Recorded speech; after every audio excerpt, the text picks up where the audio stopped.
এমন কি কেউ আছে যিনি আল্লাহ, ঈশ্বর, গড, ব্রহ্মাণ্ড যে নামে আমরা ডাকি তার ভালোবাসাকে চায় না? কেউ কি আছেন এরকম? কিন্তু তিনি ওই পরমাত্মা প্রত্যেকটা মানুষকে এই পৃথিবীতে বিভিন্ন রূপে বিভিন্ন ভাবে তার ভালোবাসা দেন, তার দোয়া দেন, তার আশীর্বাদ পাঠান।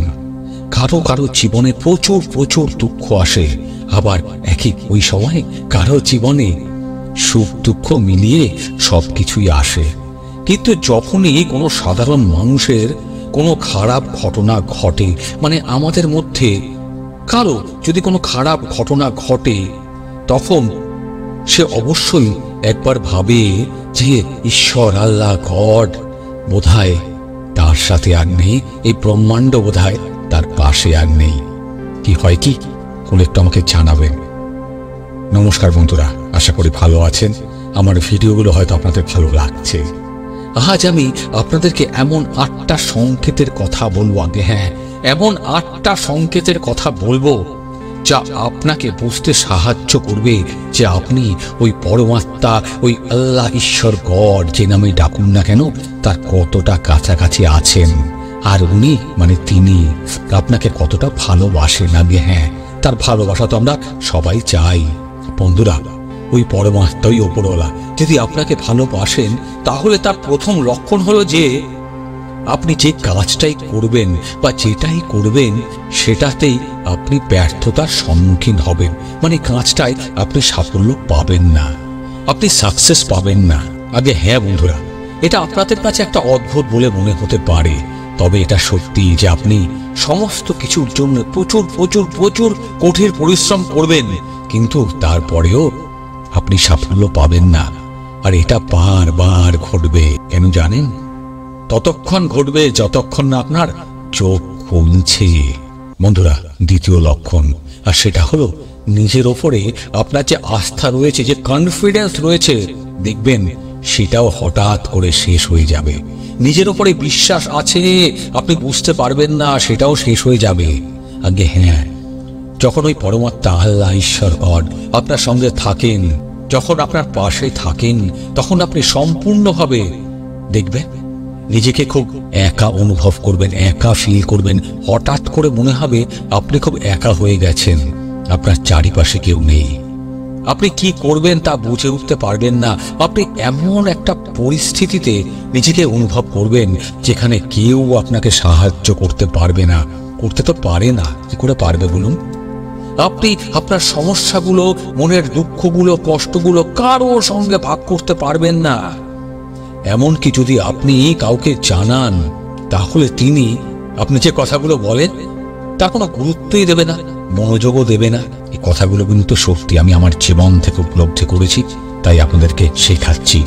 বন্ধুরা, boys and girls and subscribers যারা আমার এই ভিডিওটা এখনো অবধি দেখছেন, জীবনে ওপরওয়ালার, পরমাত্মার, ঈশ্বর, আল্লাহ, গড তার তৃতীয় চিহ্ন যেটা আপনার সামনে আসবে, সেটা হলো আপনার জীবনে দুঃখ দুর্দশা যেটা অলরেডি রয়েছে, সেটা তার চরম সীমায় পৌঁছে যাবে।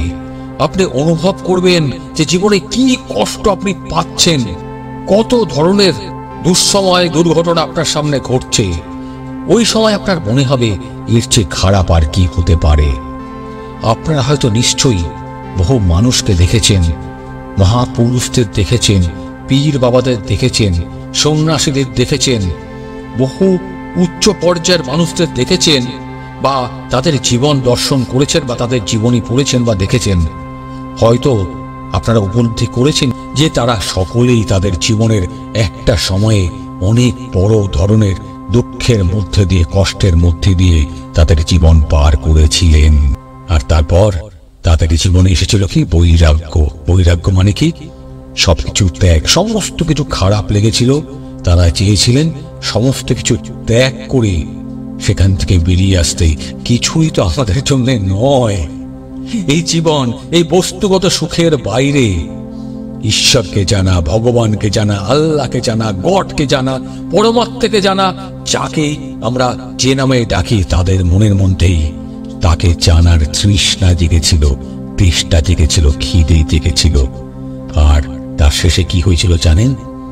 তারা সেই ওপরওয়ালা পরমাত্মা ঈশ্বর আল্লাহ গডের উপলব্ধি পেয়েছিলেন।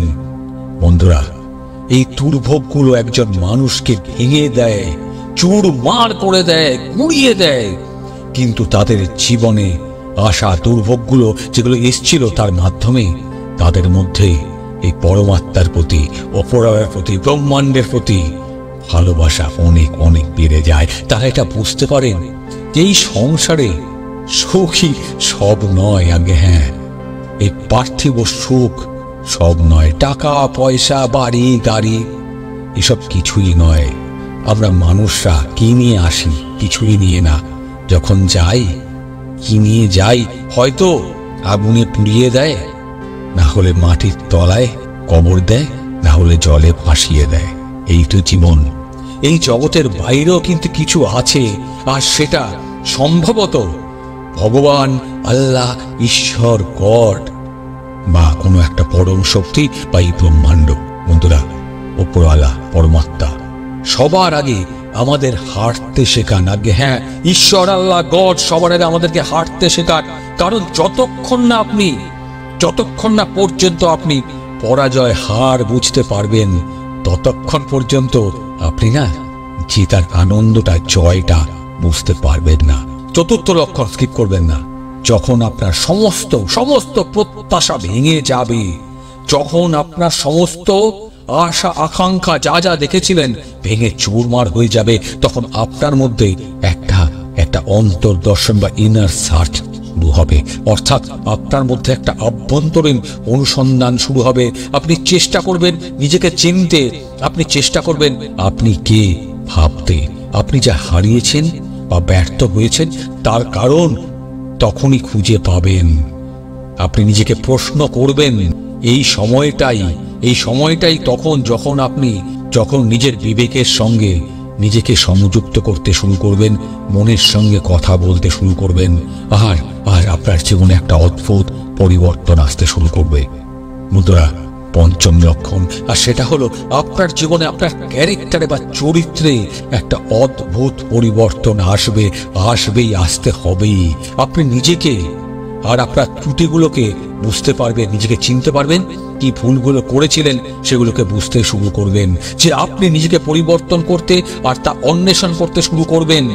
আর দেখবেন যে আপনি আগের থেকে অনেক শান্ত আর স্থিতিশীল হয়ে গেছেন, আর প্রত্যেকটা ঘটনাকে, প্রত্যেকটা বিষয়কে গভীরভাবে ভাববেন, তার গভীরে গিয়ে সন্ধান করার চেষ্টা করবেন। যখন আমরা ওই পরমাত্মার কাছে পৌঁছতে থাকি, যখন আমরা চেষ্টা করি ওই ঈশ্বর, আল্লাহ, গড তার কাছে পৌঁছতে, যখন আমরা পৌঁছতে থাকি, তখন তিনি সবার আগে আমাদের মধ্যে পরিবর্তন নিয়ে আসেন, আমাদেরকে চেঞ্জ করে দেন, যাতে আমরা ওনার কথা ভাষাকে বুঝতে পারি উনি কি বলতে চাইছেন, শিখতে পারি ওনার সঙ্গে কিভাবে মিশতে হয়, মিলতে হয়। যতক্ষণ না আমরা ওই পরমাত্মা, ওই ব্রহ্মাণ্ডের গুণগুলোকে বুঝতে না পারি, ততক্ষণ আমরা ওই পরমাত্মাকে, ঈশ্বরকে, আল্লাহকে, গডকে কোনো দিনই বুঝতে পারবো না। কেউ পারবো না, আপনারা কেউ পারবেন না। তাই তিনি আমাদের মধ্যে এই পরিবর্তনটা আনেন, যাতে তার ভাষা আমরা বুঝতে পারি, শিখতে পারি, তা যতই দুঃখের হোক আর কষ্টেরই হোক না কেন। ষষ্ঠ চিহ্ন, তার মানে হলো আপনি কোনো কিছুর মধ্যে হার জিত অনুভব করবেন না, যে কথা আমি আগে বললাম। কারণ কি জানেন বন্ধুরা, আপনি এতটাই পরিবর্তিত হয়ে গেছেন, জীবনের প্রতি আপনার মনোভাব বদলে যাবে, যাতে বাইরের ঘটনাগুলো, আপনার আশেপাশে যে ঘটনাগুলো ঘটছে, আপনাকে গালাগালি দিচ্ছে, বাজে কথা বলছে, আপনার জীবনটা দুর্বিষহ করে তুলছে, আপনার গায়ে কিচ্ছু লাগবে না, এর প্রভাব আপনার ওপরে পড়বে না। আপনি বাইরের জগতে ঘটে যাওয়ার প্রতিটা ঘটনাকে বাস্তব হিসেবে নয়, আপনার সামনে ঘটছে এই হিসেবে নয়, আপনি ভাববেন এটা তো একটা নাটক হিসাবে দেখতে শুরু করবেন। কারণ আমরা সবাই এই পৃথিবীর নাট্যমঞ্চের অতিথি, আমরা সবাই নাটক করতে এসেছি। একটা সময়ের পরে আমরা সবাই ফিরে চলে যাব তার কাছে, পরমাত্মার কাছে। আপনার জন্য বিশ্বের সমস্ত কিছু, পৃথিবীর সমস্ত কিছু মনে হবে একটা নাটক, এর থেকে বেশি কিছু নয়। বন্ধুরা, সপ্তম চিহ্নটা যখন আপনি দেখবেন, আপনি অনুভব করবেন যে আপনি ওই পরমাত্মার কাছে, ঈশ্বরের কাছে, ওই ভগবানের কাছে, ওই আল্লাহর কাছে, গডের কাছে, ব্রহ্মাণ্ডর খুব কাছে পৌঁছে গিয়েছেন। আর এই সময়টাই হবে আপনার জীবনের সবচেয়ে বড় একটা ধাক্কা। আপনি ভাবতেও পারবেন না আপনার সঙ্গে কি হতে যাচ্ছে। এটা ওপরওয়ালার, ঈশ্বর আল্লাহ গডের নেওয়া সবচেয়ে কঠিন পরীক্ষা হবে। এই সময় আপনার বিশ্বাস, আপনার বুদ্ধি সমস্ত কিছু হারিয়ে যাবে, নড়ে যাবে, টলে যাবে। আপনার সাধনা থেকে, অভিজ্ঞতা থেকে যা যা শিখেছিলেন সমস্ত কিছু হারিয়ে যাবে। আপনি অবাক হয়ে দেখবেন এই সময় আপনি আপনার জীবনে এত আনন্দ, স্বস্তি অথবা দুঃখ পাবেন যে আপনার মনে হবে যে ঈশ্বর আল্লাহ গড কেউ হয়তো আপনার সঙ্গে নেই। হয়তো আপনার মনে হবে জীবনে প্রচুর আনন্দ, স্বস্তি সমস্ত কিছু পাচ্ছি, তো আমি নিজেই করছি। আবার যে দুঃখ পাচ্ছি, প্রচন্ড দুঃখ পাচ্ছি, ভাববেন আমার পাশে কেউ তো নেই, আমি তো নিজেই করছি, ঈশ্বর আল্লাহ গড কেউ তো আমার পাশে নেই। কিন্তু জানবেন এটা কেবল একটা মিথ্যা। এটা হলো ধৈর্য ধরার সময়। ঈশ্বর আল্লাহ গড আপনার পরীক্ষা নিচ্ছে। যদি আপনি এই সময়ে আপনার চলার পথ থেকে বেরিয়ে না যান, বিচ্যুত না হন, তবে জানবেন ওই পরমাত্মা ঈশ্বর আল্লাহ গড নিজেই 8 নম্বর সংকেত আপনাকে দিচ্ছে, তার মাধ্যমে আপনার সামনে উপস্থিত হচ্ছেন, বা অন্য কোনো একটা রূপে।